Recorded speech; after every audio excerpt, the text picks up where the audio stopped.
Vamos ler hoje da noite em Lucas e capítulo 10.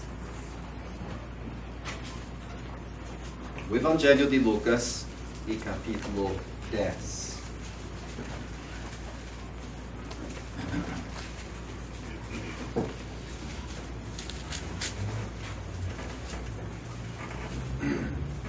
E versículo 38.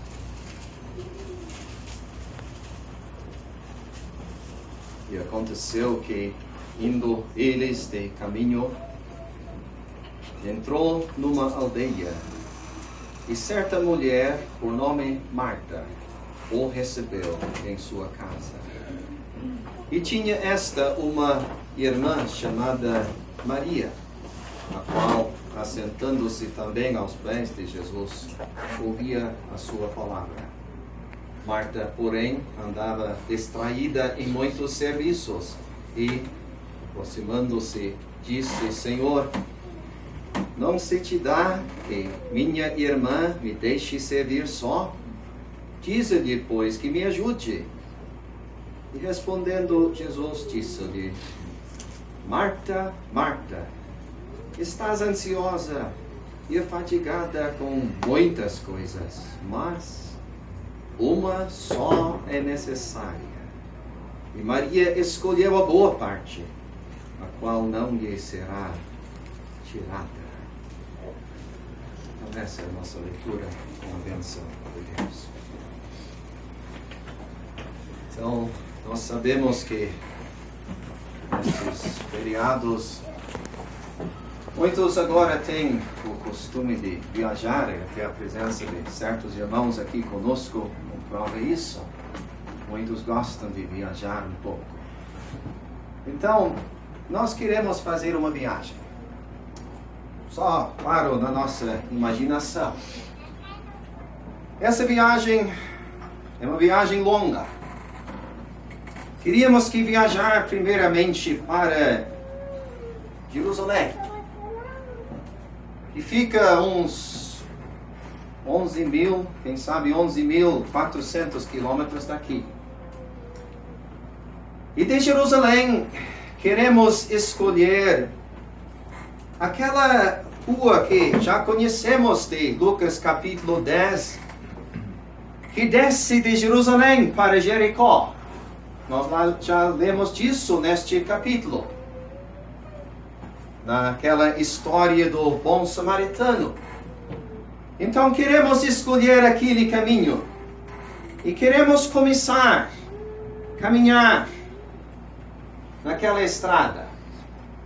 E vamos caminhar por 3 quilômetros. E vamos chegar numa aldeia chamada Betânia. E naquela aldeia nós queremos visitar somente uma casa. Nessas 3 reuniões, se Deus permitir, nós queremos fazer 3 visitas para essa casa. Só para presenciar certas cenas que nós encontramos na Bíblia, que aconteceram ou dentro daquela casa ou perto daquela casa, lá na cidade, na aldeia de Betânia. E você pode me perguntar, mas o que sabemos deste lugar chamado Betânia? Quem seria a pessoa mais rica naquela aldeia? Não sei. Será que tem algum político que mora por ali? Não sei. Será que tem alguma pessoa famosa que mora lá? Não sei de nada. Ou quem sabe algum fazendeiro que é dono de muita terra naquelas redondezas? Não sei. Interessante, quando a Bíblia fala de certos lugares, até a frase é interessante quando vamos chegar amanhã, se Deus permitir, em João capítulo 11. Nós lemos de Betânia, aldeia de Maria e sua irmã Marta. Assim, João, guiado pelo Espírito Santo, identifica essa aldeia. Mas por quê? Por que usar essa frase? Aldeia de Maria e sua irmã Marta. Porque para o céu, para Deus, a presença de um crente no lugar é de máxima importância. Por isso destaquei. E não sabemos de mais nada naquele lugar. Nós lemos da casa de Simão leproso também, em outras passagens, tudo bem. Mas além dos crentes naquela aldeia, não conhecemos mais ninguém. Então, nós deveríamos entender uma coisa. O mundo é um lugar muito escuro. Eu acho que nós nem temos como imaginar como Deus fica entristecido olhando para certos lugares neste mundo. Nós até ficamos entristecidos muitas vezes, pensando nas coisas que acontecem. Nem temos como imaginar os sentimentos divinos. Mas sabe, até hoje, Deus olha para certos lugares, inclusive Sombrio, Maracanã, Balneário Gaivota, Passo de Torres. E o que Deus está vendo lá? Aquela pessoa rica, aquela pessoa famosa, importante na política. Para ele, Sombrio é o lugar onde moram certos crentes. Por isso, lugares como Sombrio são preciosos para o nosso Deus. Poderíamos entrar no centro da cidade, começar a conversar, quem é bem conhecido por aqui, quem tem lugar de destaque aqui nessa cidade. O mundo ia falar em muitos nomes. Sabe, você deveria se animar.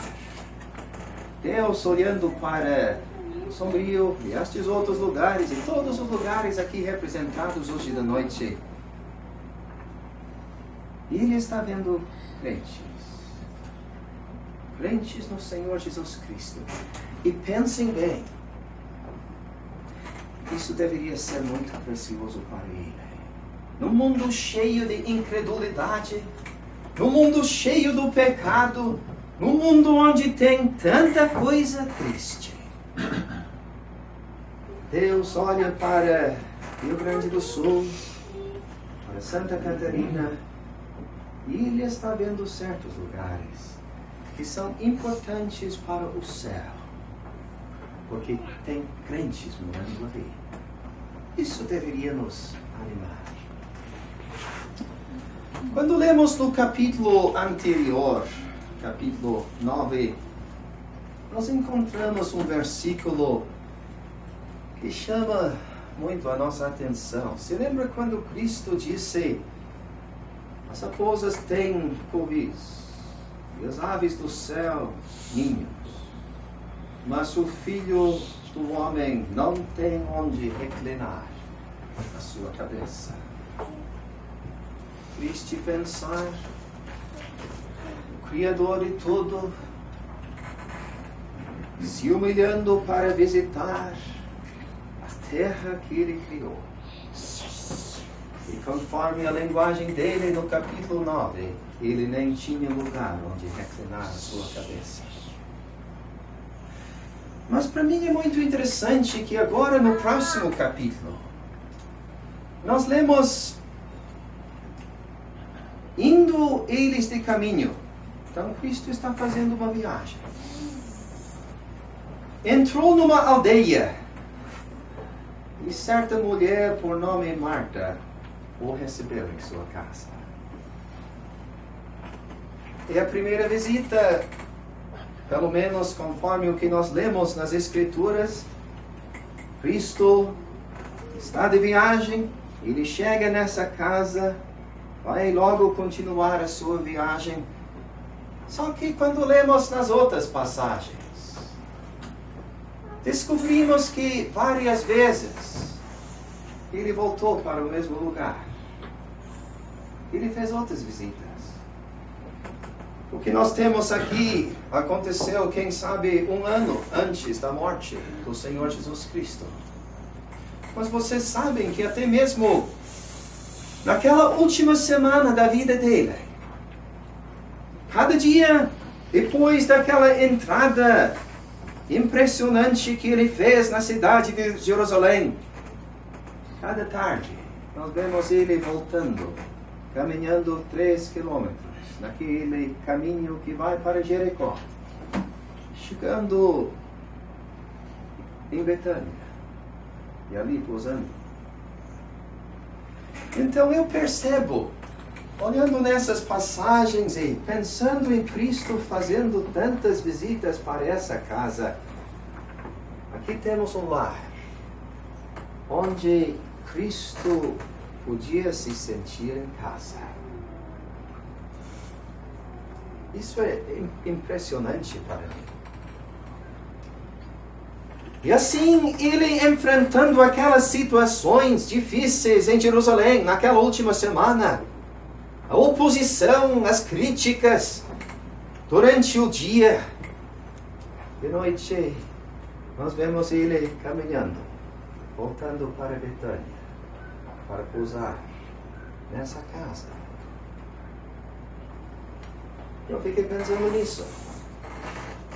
Nós nunca vamos ter o imenso prazer, privilégio de receber Cristo nas nossas casas.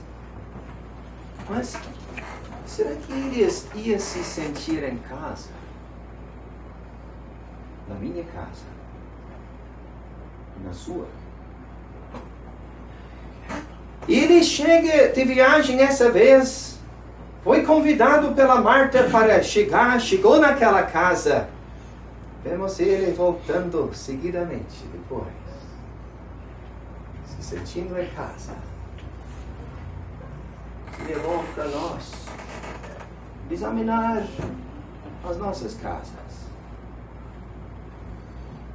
Será que teríamos que mudar alguma coisa para Cristo se sentir em casa, no nosso lar? Será que teríamos que parar de fazer alguma coisa, pelo menos enquanto ele estava ali? Vamos pensar nisso. Porque admiramos muito essas 2 irmãs, e mais tarde descobrimos do irmão Lázaro também. Não lemos nada dos pais, quem sabe já faleceram.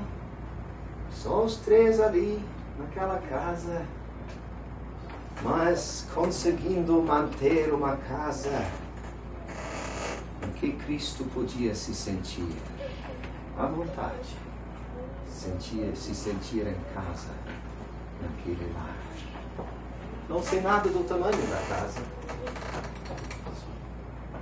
Não sei nada da qualidade dos móveis.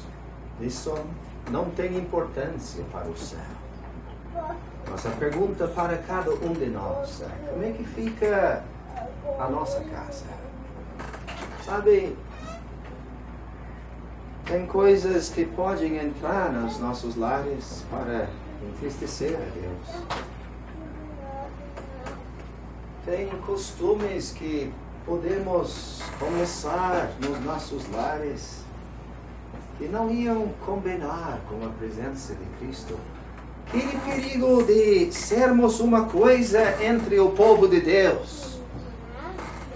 Quem sabe outra coisa no ambiente do lar.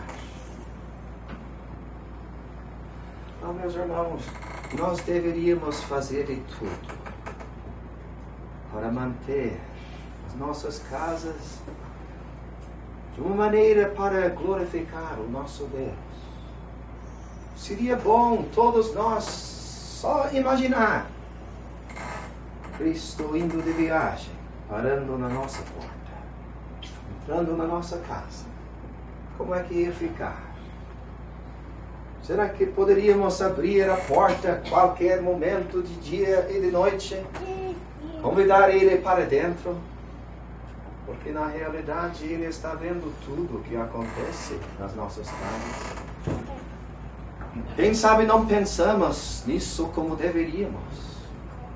Mas a grande realidade é que Ele está presenciando tudo o que acontece nos nossos lares. Nós não podemos pensar nessa passagem sem dizer alguma coisa sobre a importância de hospitalidade em geral. Porque, claro, como eu disse, nós nunca vamos receber o Senhor Jesus Cristo fisicamente nas nossas casas. Mas se lembra da exortação de Hebreus capítulo 13? Não vos esqueçais da hospitalidade, porque por ela alguns, não o sabendo, hospedaram anjos. Vocês se lembram da história? Voltamos para o livro de Gênesis. E nos lembramos que um dia Abraão estava lá, perto da sua tenda. Ele enxergou 3 homens, aparentemente 3 homens, chegando. Pessoas desconhecidas. E ele os convidou para ficar na casa dele. 2 deles eram anjos. Descobrimos isso depois, quando lemos daquela história da destruição da cidade de Sodoma e Gomorra. 2 eram anjos. O outro era o anjo do Senhor. Às vezes um título que fala do Senhor Jesus Cristo mesmo. Então, Abraão, ele só enxergou pessoas desconhecidas. Ele os convidou para chegar, pousar na casa dele. E ele aproveitou bem aquela visita. Uma visita inesquecível na tenda dele. Quando a Bíblia fala de hospitalidade, a palavra literalmente quer dizer amor ao estrangeiro. Então, é bom, claro que é bom ter os nossos irmãos em casa. Quem sabe um domingo você almoça na casa do fulano, outro domingo ele na sua casa. É bom ter este contato entre o povo de Deus. Com certeza, é bom. Mas quando a Bíblia fala de hospitalidade, não está pensando tanto nisso. Está pensando numa pessoa necessitada, desconhecida. Então, por exemplo, num domingo de manhã, alguém entra aqui pela primeira vez. Alguém, quem sabe, viajando. Chega aqui para assistir a ceia do Senhor. Será que você sente a responsabilidade de hospedar aquela pessoa, oferecer um almoço? Isso que a Bíblia anima. Que nós deveríamos fazer isso. Deveríamos reconhecer a necessidade de pessoas. Não estamos pensando em receber alguma coisa em troca. Não é isso. Mas é certo fazer isso. E eu sei que os irmãos aqui realmente praticam o que eu estou dizendo. Mas o assunto é muito importante. Porque se lembra de novo daquela exortação? Porque por ela alguns, não o sabendo, hospedaram anjos. Nós não vamos receber literalmente um anjo. Mas deveríamos reconhecer que quem obedece às Escrituras neste sentido vai receber uma bênção. Eu me lembro, na casa dos meus pais, eles sempre tinham o costume de hospedar os servos de Deus. Muitas vezes, eu me lembro de um irmão chegar da Inglaterra para fazer, enfim, ele fez, eu acho, 8 semanas de pregações na nossa cidade. Ele ficou aquelas 8 semanas na nossa casa. E várias vezes, me lembro de outra série de 11 semanas, o pai do nosso irmão, seu Samuel Crawford, e outro irmão estavam fazendo uma série na nossa região. E por 11 semanas, aqueles 2 servos de Deus ficaram na nossa casa. Mas eu me lembro uma vez, recebemos um servo de Deus da Austrália na nossa casa. Nós não conhecíamos ele até aquela visita. Acho que ele ficou mais ou menos uma semana na nossa casa. Eu não era salvo na época.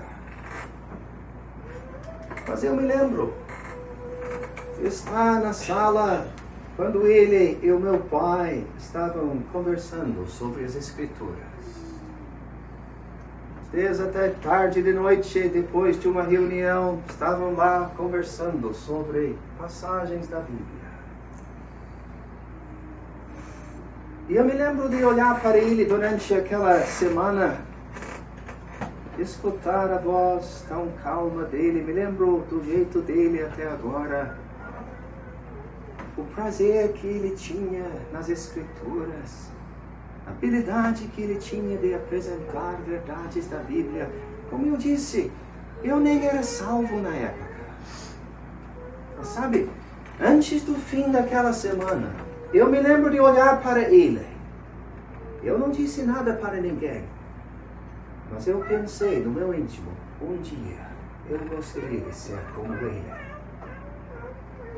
Já pensaram? O efeito que hospitalidade pode ter até mesmo nas nossas famílias, deixando uma impressão positiva na vida dos nossos filhos. Eu não me esqueço daquilo. Eu sempre penso nisso quando penso naquela exortação. Não vos esqueçais da hospitalidade, porque por ela alguns, não o sabendo, hospedaram anjos. Vamos pensar nisso. É fácil achar desculpa. É fácil dizer, mas fulano tem uma casa maior do que eu, então fica com ele. Ou é muito fácil inventar problemas, inventar desculpas. Mas isso não é comigo. Aquela outra pessoa, aquele outro casal, eles se salvaram bem antes da gente, então fica com eles. Deixe-me animar você. Tomando essa atitude, você vai perder muito. Porque quando Deus pede alguma coisa, quando Ele exige alguma coisa, quando Ele anima você a fazer alguma coisa, neste caso, praticar hospitalidade, Ele está fazendo isso para o seu bem.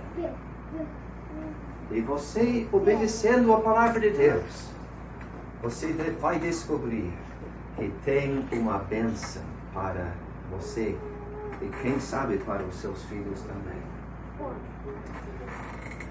Mas então nós lemos que Marta o recebeu em sua casa. E logo nós vemos uma diferença entre as duas irmãs, em Marta e Maria. Interessante que diz que Marta o recebeu em sua casa.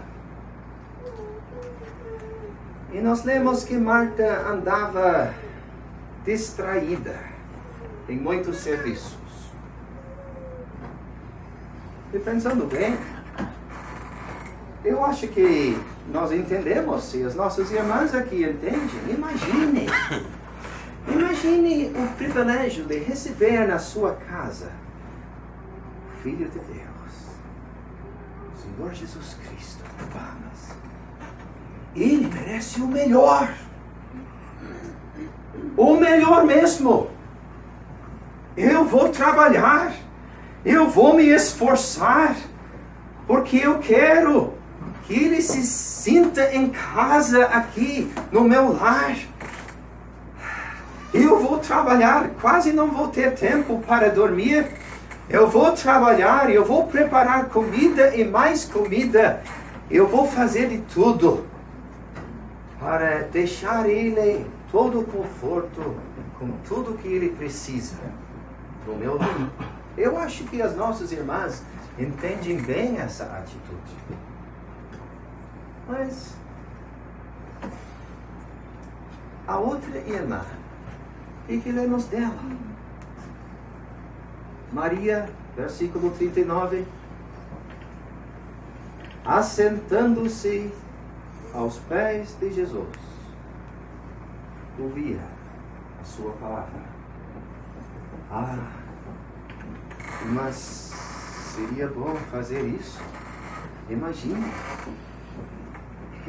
sentar no seu próprio lar, na sua casa, na presença do Senhor Jesus Cristo, e ouvir a conversa dele. Aquelas palavras doces saindo da boca dele.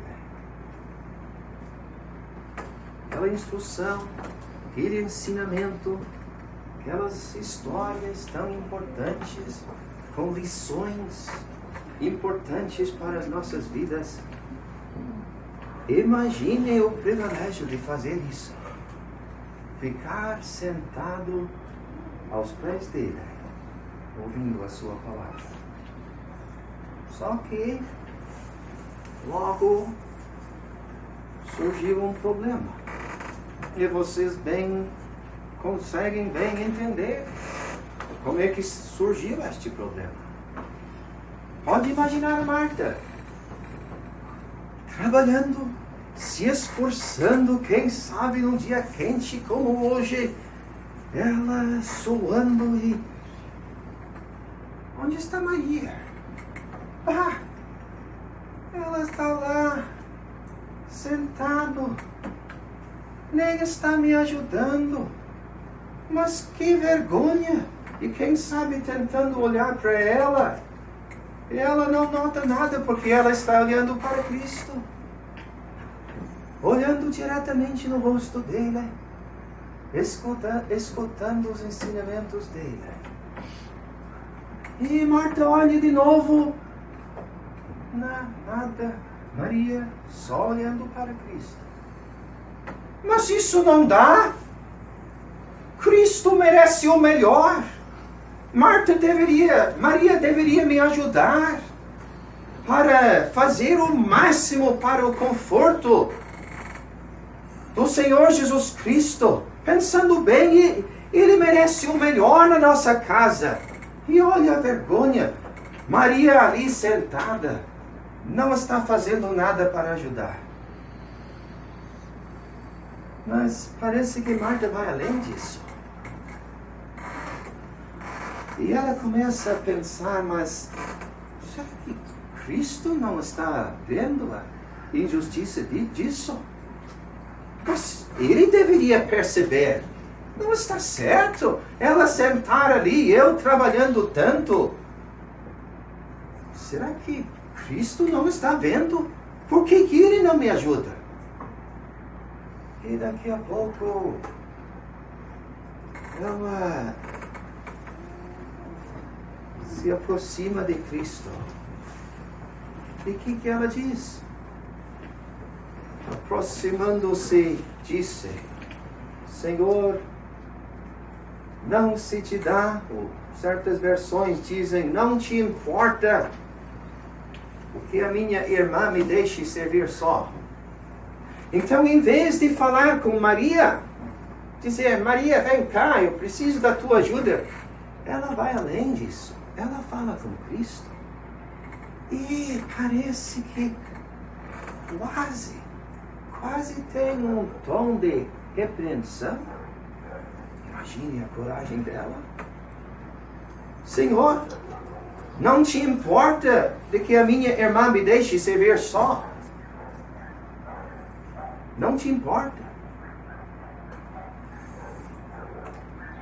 Quem sabe deveríamos parar para, antes de ir além na história, para dizer que não é a única vez que alguém fez essa pergunta para Cristo. Se lembra de Marcos capítulo 4? Nós lemos do Senhor Jesus Cristo, ele estava no barco, junto com os seus discípulos. E nós lemos que, levantando-se grande temporal de vento, e subiam as ondas por cima do barco, de maneira que já se enchia. E ele, Cristo, estava na popa, dormindo sobre uma almofada. Pode imaginar a cena? Preocupação daqueles discípulos. Olha o perigo! Cristo, onde ele está? O que ele está fazendo? Ele está dormindo. E surge a mesma pergunta: Mestre, não te importa que pereçamos? Não te importa? Não se te dá que pereçamos? Mesma pergunta. Eu não sei se essa pergunta já surgiu na sua mente. Eu acho que dificilmente nós íamos expressar isso, mas eu sei que certas horas problemas surgem nas nossas vidas. Conflitos, dificuldades, coisas que nós não entendemos. E lutamos nas nossas mentes pequenas e não temos como explicar aquilo. Que injustiça! E enfim surge o pensamento, mas será que meu Senhor não está vendo? Será que isso não tem importância para Ele? E quase usamos a linguagem dessas duas ocasiões. Não te importa? Será que isso não tem importância para Ele? Será que Ele não está vendo como eu estou sofrendo essa injustiça? Por que eu não estou vendo a intervenção dEle? Será que não tem importância para Ele? Qual é a resposta dessa pergunta? Se lembra de 1 Pedro, capítulo 5? Nós lemos no versículo 7. Lançando sobre Ele toda a vossa ansiedade, porque Ele tem cuidado. Exatamente a mesma palavra dessas outras duas passagens. Não te importa? Importa sim. Ele tem cuidado de nós. Eu só quero deixar essa palavra conosco porque muitas vezes a vida não é fácil. Os conflitos surgem, os problemas, e muitas vezes não é fácil. E nem sentimos a liberdade de expressar certas coisas para os nossos irmãos. E temos vontade de falar com o irmão de mais experiência, mas quem sabe ele nem vai entender o meu problema. Então, nessas horas de conflito, vamos nos lembrar de 1 Pedro 5 e 7. Lançando sobre Ele toda a vossa ansiedade, porque Ele tem cuidado de nós. Importa Ele. Ele tem interesse. E quando aquela pergunta surge nas nossas mentes, Senhor, não te importa? Assim, Ele tem cuidado de nós. Sabe, é muito bom ter aquela simples confiança em Deus, para confiar nele quando não entendemos. Quando temos todas as explicações, quando entendemos tudo, é fácil confiar. Mas sabe, Deus deveria achar bastante prazer naquele crente, no meio dos conflitos e das dificuldades, sentindo uma injustiça. A pergunta quase surge: será que não importa ao meu Senhor? E na hora aquele crente se corrige, diz, não, nem vou fazer essa pergunta. Eu tenho plena confiança nele. Eu não entendo, não tenho as explicações, mas erro ele não faz. Eu vou deixar tudo na presença dele em oração. Vou confiar mais nele até sem entender. Porque com certeza importa a ele. Ele tem cuidado de nós. Então, Marta, tenha coragem de fazer essa pergunta para o Senhor Jesus Cristo. Não te importa que minha irmã me deixe servir só?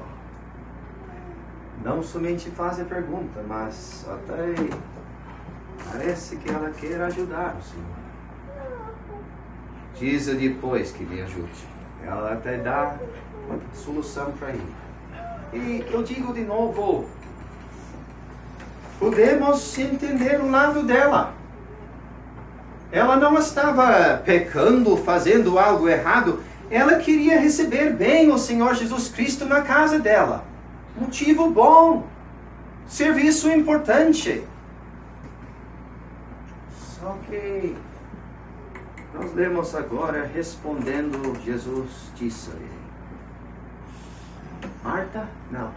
Ele diz, e vocês notaram na leitura, ele diz, Marta, Marta.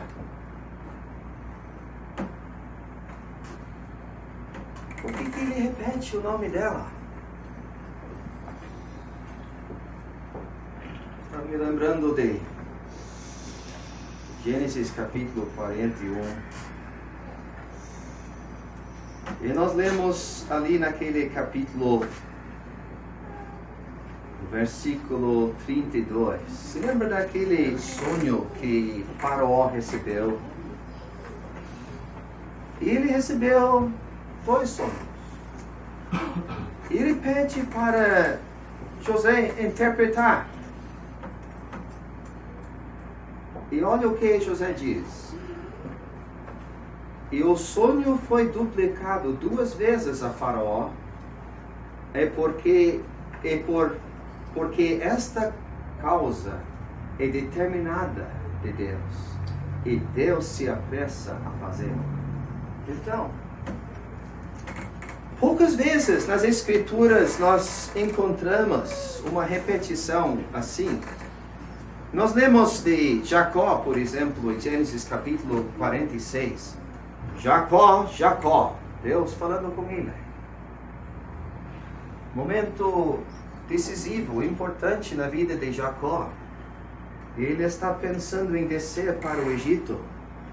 Ele se lembra dos erros que tanto o pai como o avô fizeram. Será que eu deveria descer? Jacó, Jacó. E Deus revela para ele, sim, pode descer ao Egito. Faz parte do meu plano. E se lembra depois de 430 anos, quando Deus ia tirar o seu povo do Egito, ele fala com Moisés, lá no deserto. Moisés, Moisés. Mais um momento crítico. Mais uma mensagem importante. Ele diz que ele vai livrar o seu povo. Se lembra de Samuel? Aquele moço Samuel. Em 1 Samuel capítulo 3. Samuel, Samuel. Mais uma vez o nome duplicado. Mais uma mensagem muito importante que Deus vai dar. Outro exemplo no Novo Testamento seria Atos capítulo 9. Saulo fazendo aquela viagem para Damasco. Saulo, Saulo, por que me persegues? Então, comparando essas passagens, nós podemos ver que Deus só repete o nome quando Ele tem uma mensagem muito importante para a pessoa. Então, essa mensagem chama a nossa atenção aqui. Respondendo, Jesus disse ali, Marta, Marta. Ó, eu não sei o que ela estava esperando, mas eu tenho certeza que ela não estava esperando essa resposta. Marta, Marta, estás ansiosa e afadigada. Palavras trazem a ideia de inquietação, preocupação. Entendemos isso. Estás ansiosa e afadigada com muitas coisas. É pura verdade. Exatamente isso. Mas uma só é necessária. E Maria escolheu a boa parte, a qual não lhe será tirada. Eu posso imaginar a reação de Marta. Ela não estava esperando essa resposta. Ela achou que ela tinha toda a razão. Mas nós entendemos o lado dela.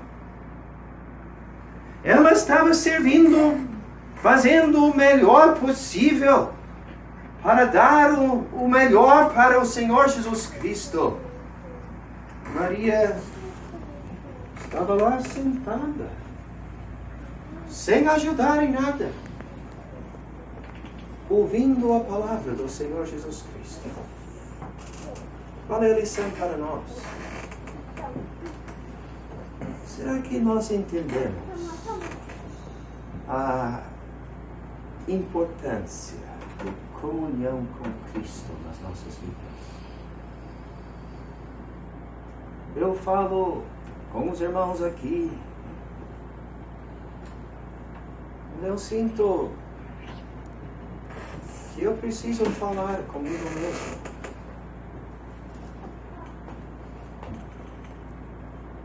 Porque é muito fácil ficar distraído nas nossas vidas. Mas essa passagem destaca a importância de tempo a sós com Cristo. Podemos falar de duas coisas. Primeiramente, o perigo de desperdiçar o nosso tempo com coisas inúteis. Meus irmãos, como é fácil fazer isso hoje em dia. Como é fácil. 30 anos atrás era diferente. Quando Deus me salvou, exatamente 30 anos atrás, no mês passado, claro, eu não tinha celular, eu não tinha computador. Morando num país supostamente avançado, mas segue essas coisas, uma vida simples. Como é diferente hoje. E eu apelo para jovens entre nós. Eu creio que não é fácil para você. Porque você tem contato diariamente com pessoas que passam tantas horas no dia assistindo televisão, olhando em coisas na internet, correndo atrás de contato com outras pessoas, Facebook, tantas coisas.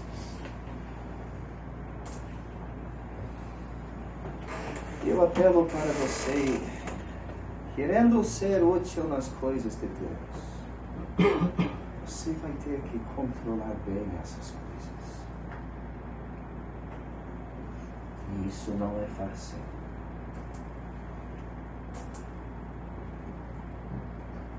Precisamos ser honestos. Vamos pensar nessa última semana. Quanto tempo você passou navegando na internet? Eu nem vou falar na possibilidade de se envolver em coisas erradas. Eu não preciso falar nisso, não porque não acontece, mas porque você claramente sabe que isso vai estragar você, vai estragar a sua utilidade, vai impedir o seu progresso espiritual. Eu não preciso explicar isso para você. Mas aquelas banalidades,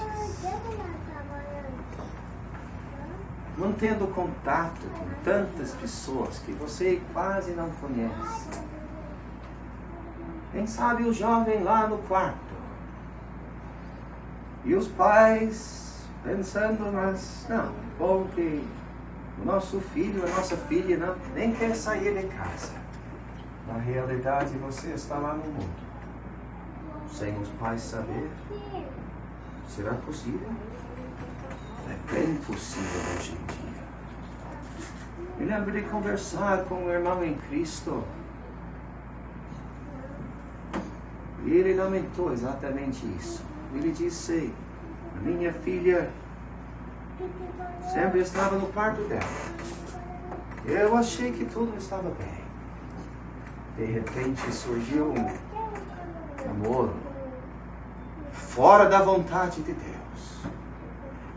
E começou através da internet, quando ela estava em casa. Ah, você precisa cuidar muito. Seria muito interessante você calcular, nos próximos dias agora, quanto tempo você gasta. Eu falo da internet. Eu nem preciso falar da televisão, ou de vídeos, esse tipo de coisa, porque obviamente é tempo perdido. Nem preciso explicar isso. Mas o problema com a internet é que tem uma certa utilidade. Pode fazer algum pagamento do seu conto bancário sem perder tempo na fila. Para mim isso é útil. E para você também. Então a internet tem uma certa utilidade. Mas seria muito interessante você tentar anotar quanto tempo você passa navegando na internet.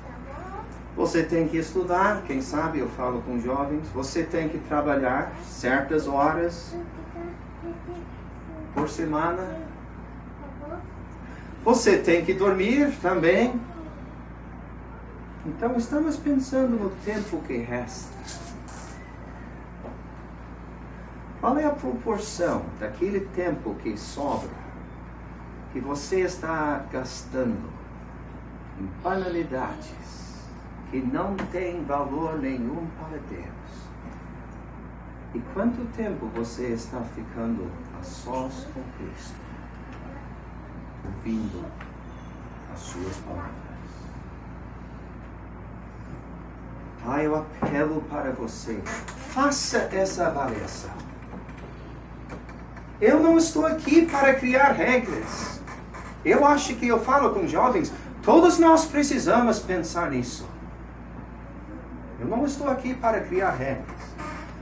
Mas é impossível ler essa passagem sem compreender que comunhão com Cristo é uma coisa preciosa para Ele, importante para você. Seria uma tragédia desperdiçar o seu tempo em banalidades que não têm valor nenhum. Mas temos que reconhecer que realmente Marta não estava fazendo isso. Ela não estava perdendo o tempo dela. Afinal de contas, ela estava cuidando do Senhor Jesus Cristo. Atividade boa. Só que Cristo diz para ela, tem coisas melhores. Eu não sei se os irmãos notaram, nos estudos em Porto Alegre, nosso irmão seu Lindsay destacou um versículo muito importante em Filipenses capítulo 1.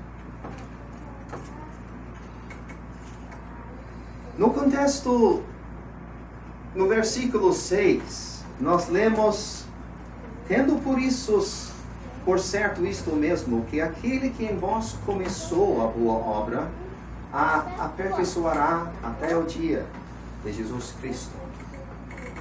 Eu quero dizer que quando Deus salvou a minha alma,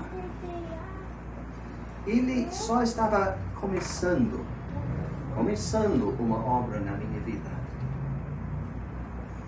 É importante entender isso.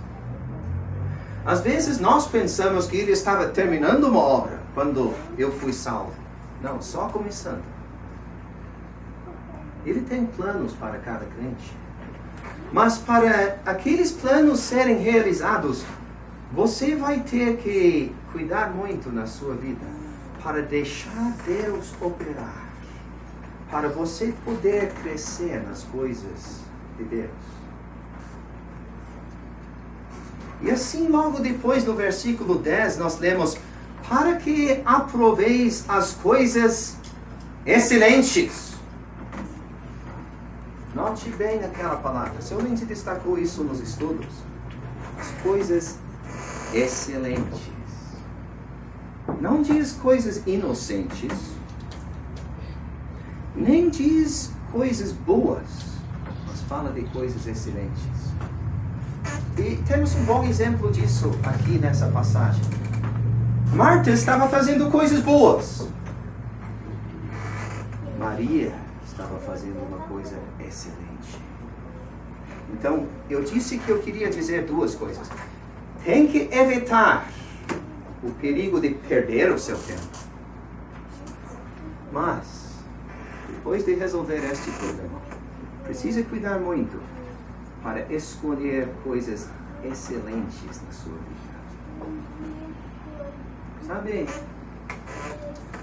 às vezes parece que pensamos: não, mas sou salvo, agora batizado, chego em todas as reuniões, crente bom. Sabe, tem muito mais na vida cristã do que isso. E às vezes ficamos satisfeitos com pouca coisa na nossa vida espiritual.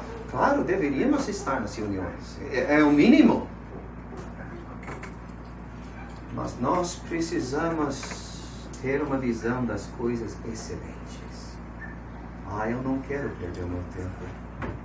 Nem quero fazer só coisas boas. Eu quero escolher coisas excelentes na minha vida. Você diz para mim: sabe, não é fácil. Eu tenho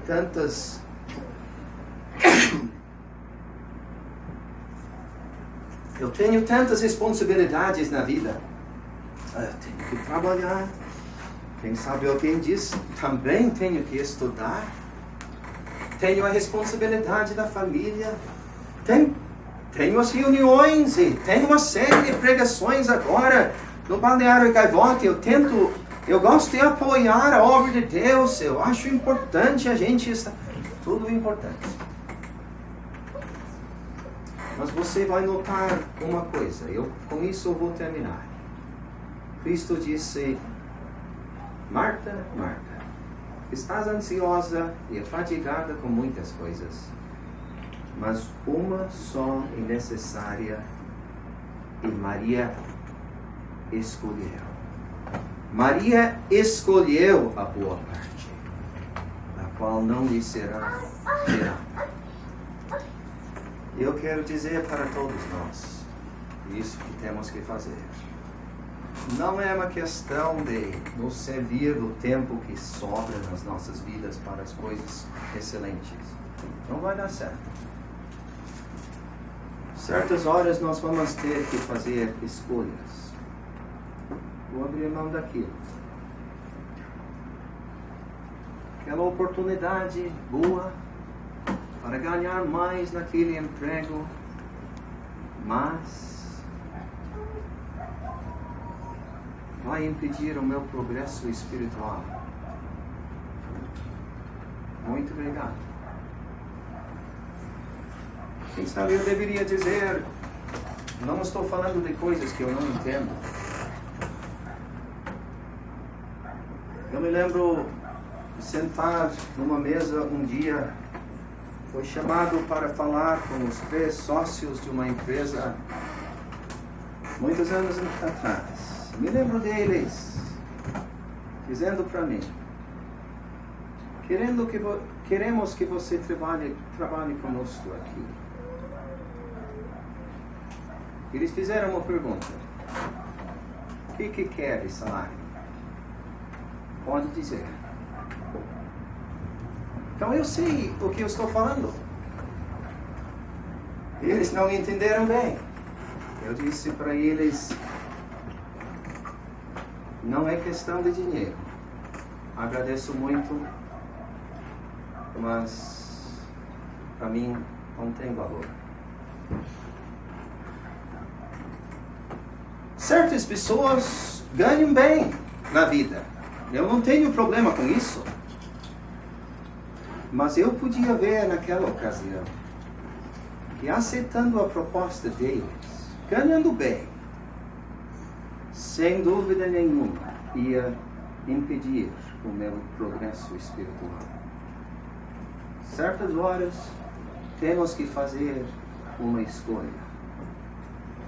Eu quero deixar essa palavra com todos nós, porque é fácil olhar numa passagem dessas e pensar assim, mas não é tão fácil sentar aos pés do Senhor ouvindo a sua palavra. Não é fácil, não. E você vai ter que tomar certas decisões na vida. Pode ter um certo custo, em termos das coisas materiais. Mas vai trazer, tomando a decisão certa, vai trazer grandes bênçãos para você na sua vida espiritual. Então, vamos aproveitar a nossa primeira visita para essa casa lá na Betânia. Vamos meditar nessa cena. Vamos comparar as 2 irmãs. E vamos tomar a decisão na presença do nosso Senhor Jesus Cristo. Eu, na minha vida, quero seguir o exemplo da Maria. Vamos orar.